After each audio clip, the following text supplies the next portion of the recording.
We fought for education. We fought hard in the 60s for education.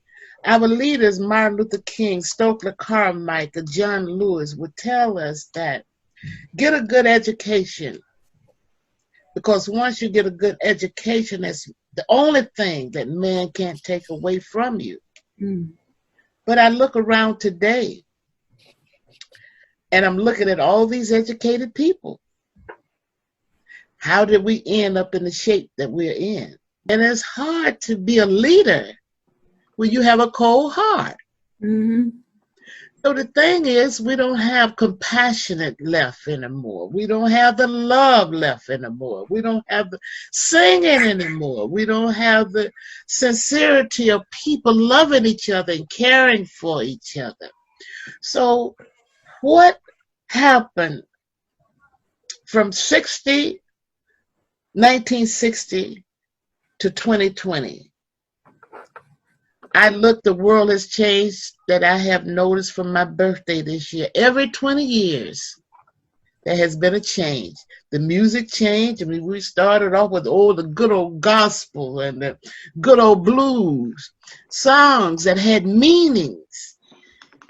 And even now, when I listen to old songs when I was 20 and 30, I can remember exactly where I was the moment I heard that song. Because it was so meaningful. But now we don't have music with meaning. Even when you can't understand each other when we're talking, but when we were singing together, it brought harmony. And that's one of the things as a leader that always surprises me. When you're going to different countries, you may not speak the same language. You have to use interpreters. But when it comes down to the music, when I sing "Oh Freedom," I ain't gonna let nobody turn me around. And especially when I do, I've been in the storm too long to look at someone that cannot understand the words, but the spirituality comes out. And you look around and see practically everyone that's sitting in the audience, tears rolling down their face.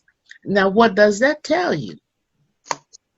We don't understand the language, but we understand the spirituality.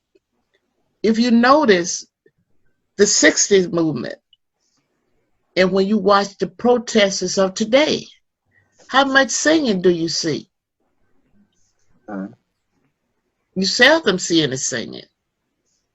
And singing is not, when you're protesting, it's not about who got a beautiful voice, who has the best voice. It's the spirituality that makes it, that pulls you in. I was in the 60s, we were so hyped up when we would leave a mass meeting, we'll be ready to go out and go to jail. But it's completely different today. We have the education on what to do, but we don't have the spirituality of how to do it. That's why we're so far behind in things in the movement now. That's why the movement is not a movement today. We have protests, but we don't have a movement. And once we can get the protesters to come into order of a movement, we'll have a revolution.